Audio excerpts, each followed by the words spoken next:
Hello friends, how are you? I hope आप सब अच्छे होंगे, खुश होंगे। तो हमारा टॉपिक चल रहा था टोटल इंटरनल रिफ्लेक्शन। मैंने आपसे प्रॉमिस किया था मैं न्यूमेरिकल्स लेके आऊँगा। टोटल इंटरनल रिफ्लेक्शन पे बेस कितने तरह के न्यूमेरिकल्स हो सकते हैं, हालांकि सारे तो नहीं डिस्कस हो सकते यहाँ पे, बट फिर भी मैं कोशिश करूँगा कि मैक्सिमम वैरायटी मैं आपके सामने रखूँ ताकि आपका कंसेप्ट टोटल इंटरनल रिफ्लेक्शन के टॉपिक से रिलेटेड थोड़ा स्ट्रॉन्ग हो जाए।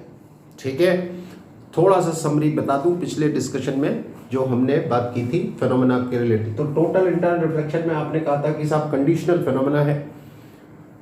ठीक है, दो कंडीशंस हैं कि light must enter from denser to rare और एंगल ऑफ इंसिडेंस क्रिटिकल से ज्यादा होना चाहिए, ये बात हुई थी।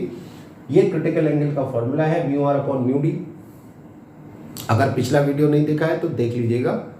बार बार मैं आपसे कह रहा हूं कंटिन्यूटी बहुत जरूरी है। ये सब डिस्कशन बहुत डिटेल में पिछले वीडियो में हुआ है, उसको जरूर देखिएगा तभी ये समझ में आएगा। तो एनीवे, ये टोटल इंटरनल रिफ्लेक्शन की दो कंडीशंस, ये क्रिटिकल एंगल का फॉर्मूला। और देखो एंगल ऑफ इंसिडेंस की ये रेंज है। Minimum value angle of incidence की क्या हो सकती है 0 और मैक्सिमम क्या हो सकती है 90। बीच में एक एंगल आता है क्रिटिकल एंगल, और ये एंगल इसलिए क्रिटिकल है क्योंकि इस एंगल के इधर और इस एंगल के उधर मामला पलट जाता है।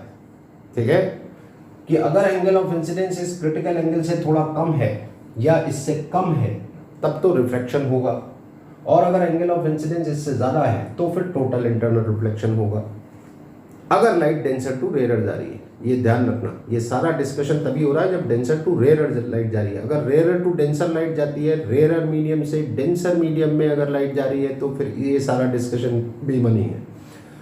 पहली बात कि लाइट डेंसर टू रेयर जानी चाहिए, तो ये है।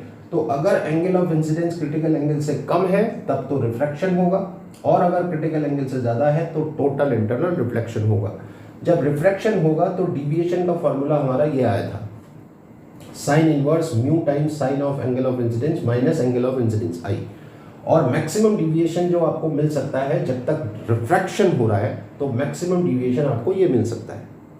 जब लाइट टोटल इंटरनल रिफ्लेक्शन के फेज में चली जाएगी तो फिर डिविएशन का फॉर्मूला ये है, और मैक्सिमम डिविएशन आपको ये मिल सकता है। ये हमारी बात हुई थी। अब देख लेते हैं न्यूमेरिकल्स। ठीक है, तो देखिए पहला क्वेश्चन है, इसमें वो कह रहे हैं कि एक लाइट रे है वो ग्लास टू एयर जा रही है।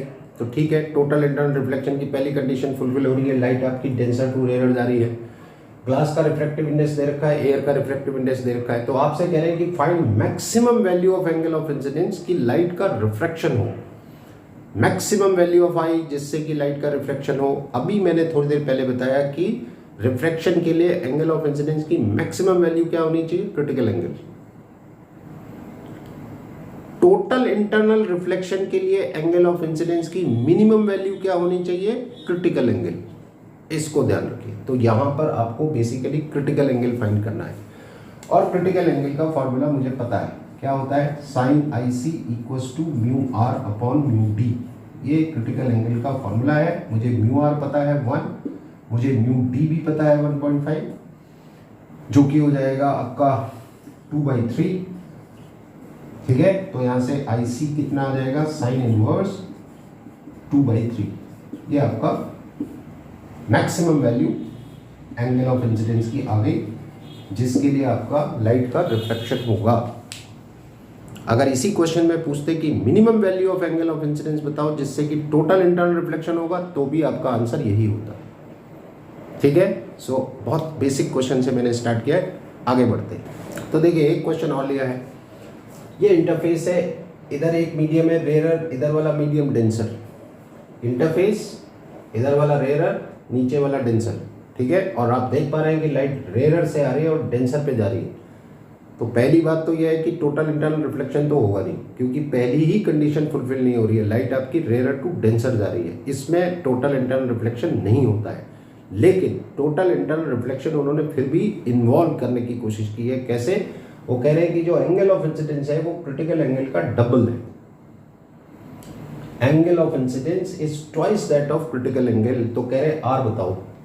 तो ठीक है, टोटल इंटरनल रिफ्लेक्शन तो नहीं होने वाला है, ये तो तय है, लेकिन क्रिटिकल एंगल की बात हो रही है तो क्रिटिकल एंगल का फॉर्मूला हमें पता है।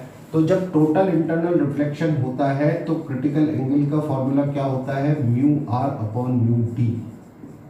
और क्योंकि ये मीडियम का रिफ्रैक्टिव इंडेक्स 1 है और इसका 2 है, तो डेफिनेटली ये म्यू आर और ये म्यू डी, वैसे भी रेयर डेंसर मैंने लिखा है, तो यहाँ पर 1 आएगा, यहाँ पे 2 आएगा। अब अगर साइन आई सी की वैल्यू हाफ है का मतलब आई सी डेफिनेटली 30 डिग्री है। अब अगर आई सी 30 डिग्री है तो angle of incidence twice of I C यानी कि 60 डिग्री है। बस अब तो हम सिंपल अपना स्नेल्स लॉ की बात करेंगे। स्नेल्स लॉ क्या कहता है? Mu sine theta equals to cos theta, ये कहता है, जिसमें म्यू क्या है? Refractive index of the medium. Theta क्या है? कि जिस मीडियम का ये रिफ्रैक्टिव इंडेक्स है उसी मीडियम में लाइट नॉर्मल के साथ जो एंगल बना रही है वो थीटा है। रिफ्रैक्टिव इंडेक्स मीडियम का, और जिस मीडियम का रिफ्रैक्टिव इंडेक्स आप ले रहे हैं उसी मीडियम में लाइट नॉर्मल के साथ जो एंगल बना रही है वो। तो अब आप कर लीजिए, तो यहाँ रिफ्रैक्टिव इंडेक्स कितना है? 1, और इस मीडियम में लाइट नॉर्मल के साथ कितना एंगल बना रही है? 60। तो आप लिखेंगे 1 इंटू साइन 60 इक्वल्स टू, इस मीडियम का रिफ्रैक्टिव इंडेक्स कितना है? 2, और आर आपको बताना है, तो ट्वाइस ऑफ साइन आर, तो ये हो जाएगा 1 साइन 60 होता है आपका √3/2 इक्वल्स टू 2 साइन आर, तो यहाँ से साइन आर कितना आएगा? √3/4, यानी आर हो जाएगा साइन इनवर्स √3/4। ये आपका आंसर हो जाएगा। टोटल इंटरनल रिफ्लेक्शन इसमें नहीं होगा, इसलिए ध्यान रखिएगा कि कंडीशंस का ध्यान रखिएगा। लाइट अगर डेंसर टू रेयर जा रही है तो कान खड़े हो जाने चाहिए कि टोटल इंटरनल रिफ्लेक्शन हो सकता है, हो ही जाएगा ऐसा नहीं, क्योंकि दूसरी कंडीशन भी है, एंगल ऑफ इंसिडेंस क्रिटिकल से ज़्यादा होना चाहिए। लेकिन अगर लाइट रेयर टू डेंसर जा रही है तो टोटल इंटरनल रिफ्लेक्शन भूल जाओ, फिर नहीं होगा। ठीक है, आगे बढ़ते हैं। तो देखिए, ये एक बहुत ही कॉमन क्वेश्चन है, आपको ऑलमोस्ट हर बुक में मिल जाएगा, आपने आई होप शायद किया भी हो ट्राई। ये स्विमिंग पूल है मान लीजिए, ठीक है। Swimming pool is not important here, medium, कोई ग्लास स्लैब हो सकता है, कोई किसी कंटेनर में पानी हो सकता है, any transparent medium. Swimming pool ठीक है, कभी घूमने जाओगे रिजॉर्ट में, स्विमिंग पूल एंजॉय करना आप, ठीक है। क्वेश्चन है स्विमिंग पूल है और स्विमिंग पूल में पानी भरा हुआ है, ऊपर तक इसकी हाइट h दे रखी है या डेप्थ इसकी h दे रखी है। यहाँ बॉटम पे एक लैंप ग्लो कर रहा है जो कि लाइट एमर्ज कर रहा है, लाइट एमिट कर रहा है, सॉरी, ठीक है।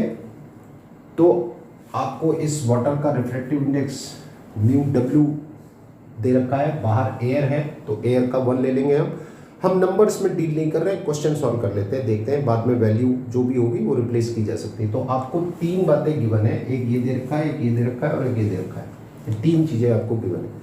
आपसे कह रहे हैं बताइए, ये लिखा हुआ है find area of the water surface, इस वाटर सरफेस का वो एरिया बताना है जिसमें से इस लैंप से निकलने वाली लाइट बाहर निकलेगी, इसके कितने एरिया से लाइट बाहर निकलेगी ये आपको बताना है।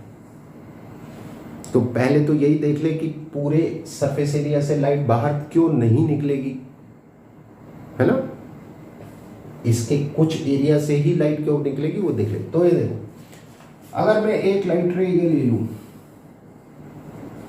तो ये लाइट के लिए एंगल ऑफ इंसिडेंस कितना है? 0, तो एंगल ऑफ रिफ्रैक्शन भी कितना होगा? 0, क्योंकि नॉर्मल के अलोंग ये लाइट जा रही है। देखो हमने पढ़ा है कि अगर ये इंटरफेस है, ये नॉर्मल है, तो अगर लाइट नॉर्मल के अलोंग आती है तो सीधा निकल जाती है, क्योंकि इसके लिए I 0 है तो R भी कितना होता है? 0। तो ये लाइट तो सीधा निकल गई और ये एंगल ऑफ इंसिडेंस की मिनिमम वैल्यू है, कम से कम 0 है तो सीधा निकल गई। अब जब मैं इधर को जा रहा हूं तो डेफिनेटली एंगल ऑफ इंसिडेंस बढ़ेगा, है ना।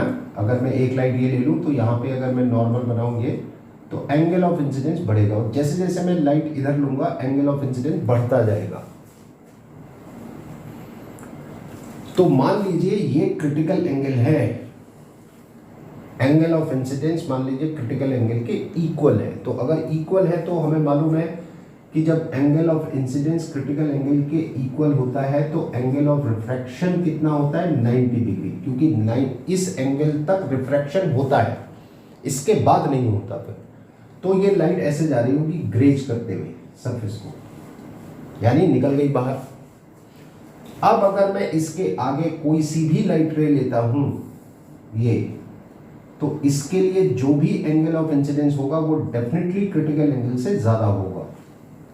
अब आप देख लो, जब आप यहाँ पे थे तो आई की वैल्यू 0 थी, अब धीरे धीरे आप उधर जा रहे हैं तो आई बढ़ता जा रहा है। यहाँ आते आते आई किसके बराबर हो गया? क्रिटिकल एंगल के।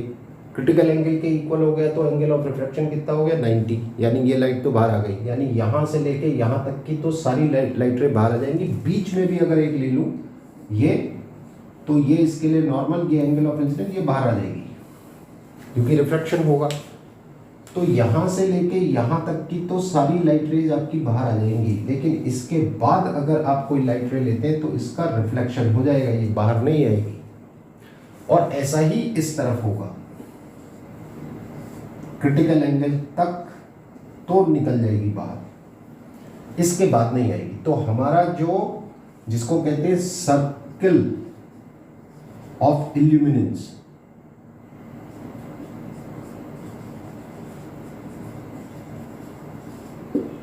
तो ये सर्कल बनेगा जिसमें से लाइट बाहर निकलेगी, ये है वो सर्कल। तो बेसिकली आपको इस सर्कल का एरिया बताना है। आपसे कह रहे थे ना कि वाटर सरफेस का वो एरिया बताओ जिसमें से लाइट बाहर निकलेगी, तो इस सर्कल से लाइट बाहर निकलने वाली है, तो इसका एरिया तो बहुत आराम से निकल जाएगा। तो आप देखो, तो अगर मैं इस सर्कल का रेडियस r ले लूं, थोड़ा सा यहाँ पे कंजेस्टेड हो रहा है, r ले लूं, तो मैं इसको एक काम करते हैं अलग से ही बना देते हैं कि ये सर्कल बन रहा है आपका, ठीक है। ये एंगल कितना था? IC, इधर भी ये एंगल कितना था? IC, और रेडियस कितना ले लिया आपने? r। ज्योमेट्री के हिसाब से ये IC तो ये भी IC, ठीक है। और ये यहां से यहां तक ये कितना है? H, तो ये H हो गया। अब इस सर्कल में यहाँ पे, आई होप अब आपको समझ में आ रहा होगा, तो अगर मैं 10 IC ले लूं तो 10 IC होगा परपेंडिकुलर अपॉन बेस, यानी R अपॉन H। यहां से आपको मिलेगा R equal to H times 10 IC, ये हो गया। अब बचा IC या 10 IC, तो मुझे मालूम है साइन IC का फॉर्मूला क्या होता है? Mu R upon mu D, ये होता है। This is your sine IC, ठीक है। तो म्यू आर की जगह कितना आएगा? 1, क्योंकि एयर का रिफ्रैक्टिव इंडेक्स, और ये कितना है? म्यू डब्ल्यू, ये हो गया आपका साइन IC। आप अगर एक राइट एंगल ट्राइंगल ले लें, ये IC ले लें एंगल, तो साइन क्या होता है? परपेंडिकुलर अपॉन हाइपोटेनियस, ये होता है परपेंडिकुलर अपॉन हाइपोटेनियस। ये तो ये आराम से आ जाएगा म्यू डब्ल्यू का स्क्वायर माइनस 1। तो फिर यहाँ से इसी ट्राइंगल से 10 IC भी आ जाएगा। 10 क्या होता है? परपेंडिकुलर अपॉन बेस, यानी 1 अपॉन, इसको हटा देता हूँ, 1 अपॉन अंडर रूट, ये हो गया 10 IC। 10 IC की वैल्यू यहाँ रिप्लेस कर दीजिए आप, तो R इक्वल्स टू H, और 10 IC कितना आया? 1 अपॉन दिस, तो 1 upon under root mu W का स्क्वायर माइनस 1, ये R आ गया। एरिया पूछेंगे तो पाई R स्क्वायर, R की वैल्यू ये जो आई है वो यहाँ रिप्लेस हो जाएगी, तो आपका एरिया आ जाएगा। इसी क्वेश्चन को थोड़ा सा ट्विस्ट करके पूछ लेंगे कि आपसे कहेंगे बताओ ये लैंप ग्लो कर रहा है, इसमें से लाइट बाहर आ रही है, इस वाटर सरफेस पे एक डिस्क रख दे अगर, ये डिस्क, तो उस डिस्क का रेडियस बताओ, किस रेडियस की डिस्क इस वाटर सरफेस पे हम रखें ताकि लाइट बाहर ही ना निकल पाए। तो वो भी यही होगा, उसका भी आंसर यही होगा, एक ही बात है। तो अगर मैं यहाँ पर एक डिस्क रख दूँ, तो इस एरिया से बाहर आ रही थी लाइट, बाकी एरिया से तो आ नहीं रही थी। अब यहीं पे अगर मैं एक डिस्क लगा दूँ, एक रख दूँ ऊपर से, तो यहाँ से भी नहीं आएगी, तो फिर लैंप दिखेगी। तो ये भी एक अच्छा क्वेश्चन है, आप देख लीजिए, ऑलमोस्ट हर बुक में आपको मिल जाएगा। ठीक है, आगे बढ़ते हैं। फिर देखिए आपको इस तरह के क्वेश्चंस भी मिलेंगे कि ये एक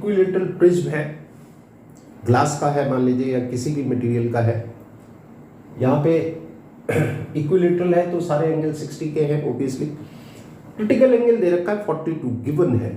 जिस क्वेश्चन में क्रिटिकल एंगल गिवन होगा तो बढ़िया है, नहीं गिवन होगा तो फाइन कर सकते हैं, है ना। अब आपको क्रिटिकल एंगल का फॉर्मूला मालूम है, sine I C equals to mu R upon mu D. मान लीजिए इस क्वेश्चन में आपको क्रिटिकल एंगल नहीं दिया होता, आपको दिया होता ग्लास का रिफ्रैक्टिव इंडेक्स दिया होता, आपको मान लीजिए √2 और बाहर का रिफ्रैक्टिव इंडेक्स एयर अगर है तो 1 दिया होता, तो मैं क्रिटिकल एंगल फाइंड कर लेता, sine I C equals to 1 upon √2, ठीक है। तो यहाँ से आई सी आ जाता 45 डिग्री, निकाल लेता। तो ठीक है, आपको इस क्वेश्चन में दे रखा है तो आप यूज कर लीजिए, नहीं दिया होगा तो फिर ये दिया होगा, यहाँ से फाइंड कर लेंगे। तो मैं इसको हटा देता हूँ। तो मान लीजिए 42 डिग्री आपको क्रिटिकल एंगल दे रखा है और बाकी ये सब कुछ नहीं दे रखा है, ठीक है। तो अब आप कह रहे हैं आप इस लाइट, अच्छा यहाँ पे ये लाइट एंटर करती है प्रिज्म में, तो आपसे कह रहे हैं इसके पाथ को ट्रेस करिए, आगे कैसे जाएगी आप बताओ। तो कुछ नहीं, सिंपल रिफ्रैक्शन के रूल्स को, बेसिक्स को फॉलो करना है। कैसे करना है आप देखो। सबसे पहले लाइट इस इंटरफेस को हिट कर रही है, यहाँ पे अगर नॉर्मल बनाऊंगा इस इंटरफेस पे तो ये नॉर्मल आएगा, यानी इसके लिए एंगल ऑफ इंसिडेंस 0 है, तो एंगल ऑफ रिफ्रैक्शन भी कितना होगा 0, तो ये लाइट तो जाएगी सीधा, तो ये स्ट्रेट चली गई आगे, ठीक है, सीधा चलेगी। अब लाइट इस इंटरफेस पे आती है। अब यहाँ पे आप देखो आपके टोटल इंटरनल रिफ्लेक्शन की पहली कंडीशन फुलफिल हो रही है। ये डेंसर मीडियम है, बाहर आपका रेयर मीडियम है, ये गिवन है कि मटेरियल का रिफ्रैक्टिव इंडेक्स ज़्यादा है और बाहर कम है, ये गिवन होगा ओब्वियसली, बिना इसके तो आप कुछ कर ही नहीं पाएंगे। तो ग्लास का प्रिज्म है, एयर में रखा है, मान लीजिए दे रखा है, तो ग्लास टू एयर जाने वाली है लाइट, तो टोटल इंटरनल रिफ्लेक्शन की पहली कंडीशन फुलफिल हो रही है यहाँ पे कि लाइट डेंसर टू रेयर जा रही है। अब देखना है कि एंगल ऑफ इंसिडेंस कितना है। अगर angle of incidence critical angle से कम हुआ तो बाहर निकल जाएगी, नहीं तो रिफ्लेक्ट हो जाएगी, तो वो देख लेते हैं। तो उसके लिए आपको यहाँ पे नॉर्मल प्लॉट करना पड़ेगा फिर से। तो ये मैंने नॉर्मल बनाया इस इंटरफेस के हिसाब से, इसके हिसाब से ये नॉर्मल बनाया मैंने। अब मैं एंगल देख लेता हूँ, ये 60 डिग्री, ये 90, ये 30, ठीक है। तो फिर ये एंगल कितना आया 60 डिग्री, सीधा हिसाब है। ये 60, ये 90, तो फिर बचा 30 ये वाला, ठीक है। अगर ये 30 तो फिर ये 60, तो एंगल ऑफ इंसिडेंस यहाँ पे कितना आ रहा है 60 डिग्री आ रहा है, जो कि क्रिटिकल एंगल से ज़्यादा है। क्रिटिकल एंगल 42 दे रखा है, ये 60 है, तो 42 से ज़्यादा है, तो दोनों कंडीशन फुलफिल हो गई। डेंसर टू रेयर वाली भी फुलफिल हो रही है और एंगल ऑफ इंसिडेंस क्रिटिकल से ज़्यादा है, ये भी फुलफिल हो रहा है, तो रिफ्लेक्शन होगा 100%, ठीक है।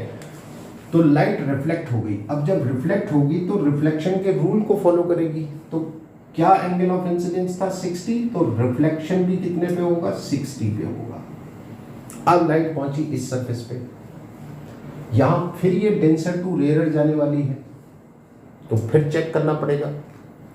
अब अगर आप हिसाब लगाओ कि ये एंगल आपका 30 होगा, क्योंकि ये 60 है तो ये 30 हो गया, फिर ये 60 तो ये कितना हो गया 90। अब अगर ये 90 है का मतलब इस सरफेस पे लाइट नॉर्मल के अलोंग आ रही है, नॉर्मल के अलोंग आ रही है, मतलब इस सरफेस के लिए आई कितना है 0, तो आर भी कितना होगा 0, तो लाइट सीधा बाहर निकल जाएगी, तो लाइट बाहर निकलेगी सीधे से। तो ये लाइट के पाथ को हमने ट्रेस किया, समझ गए। और अगर मैं देखूं कि लाइट का ओरिजिनल पाथ आपका ये था, ये ओरिजिनल पाथ था लाइट का, ऐसे जाना था लाइट को। अगर प्रिज्म रास्ते में नहीं आया होता तो लाइट सीधा जाती है ऐसे, लेकिन फाइनली ऐसे जा रही है, तो आपको कितना डिविएशन मिला। तो ये एंगल देखो बीच में कितना आ रहा है 120 का आ रहा है, ये एंगल पूरा 60 + 60 120 आ रहा है, और ये पूरा 180 है, तो ये कितना हुआ 60 डिग्री। तो आपको डिविएशन कितना मिल गया 60 डिग्री का डिविएशन आपको मिल गया, और ये आपका पाथ भी आपने ट्रेस कर दिया। ऐसे क्वेश्चंस भी आपको मिलेंगे। मैं आपके लिए 1-2 क्वेश्चन यहाँ पे लिख देता हूँ कि जैसे मान लीजिए ये प्रिज्म है,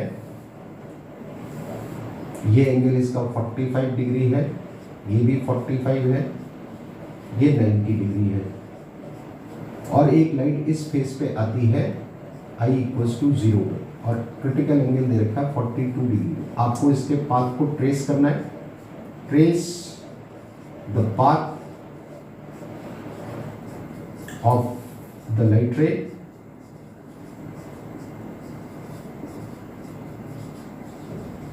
and also find deviation। एक क्वेश्चन ये है, एक और दे देता हूं कि मान लीजिए ये 42 डिग्री है, ये 48 डिग्री है और ये 90 डिग्री है। ठीक है, लाइट इसमें इधर से आ रही है 0 एंगल पे, क्रिटिकल एंगल फिर से कितना है 42, और यही आपको यहाँ भी फाइंड करना है। इस क्वेश्चन में भी ये फाइंड करना है, इसमें भी ये फाइंड करना है। लाइट के पाथ को ट्रेस करना है और डिविएशन बताना है। ये दो क्वेश्चन ट्राई करिएगा, आप नहीं आएंगे तो फिर हम अगले डिस्कशन में देखेंगे, आगे बढ़ते हैं।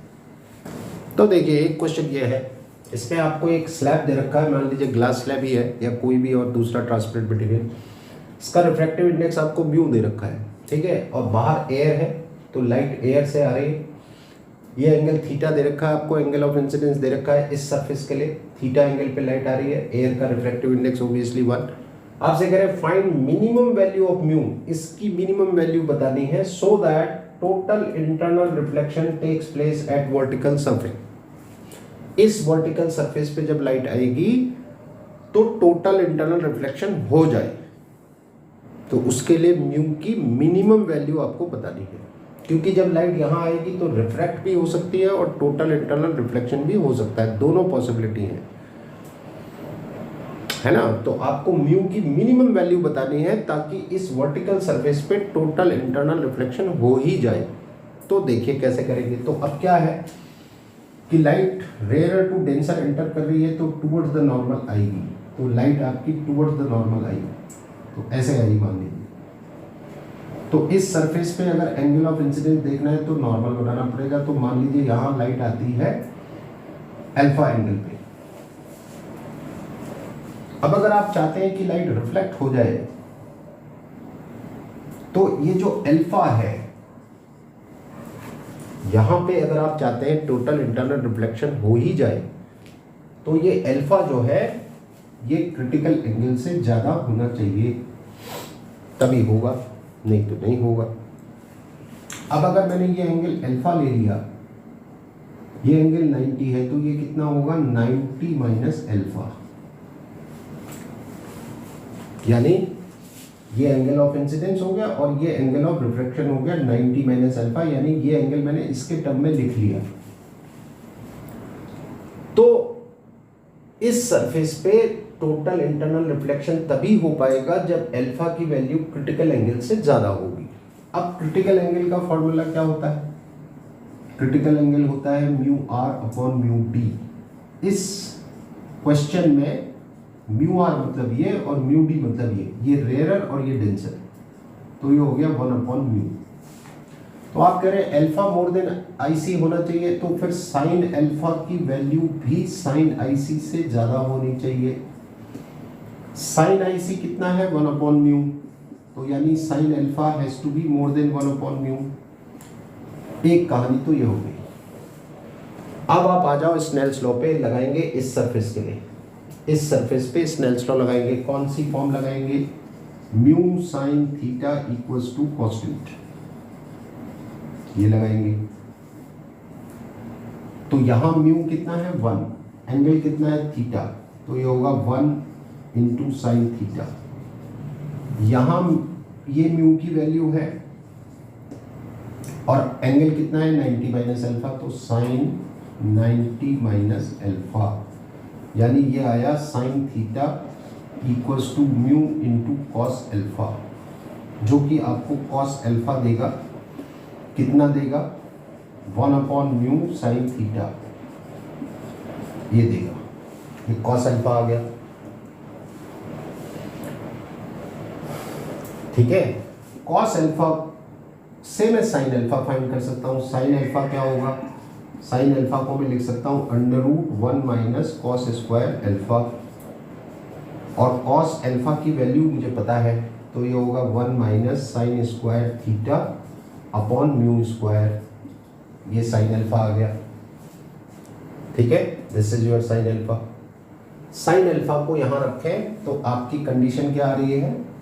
√1 minus sine square theta upon mu square that is sine alpha more than has to be more than 1 upon mu, ये आ रहा है।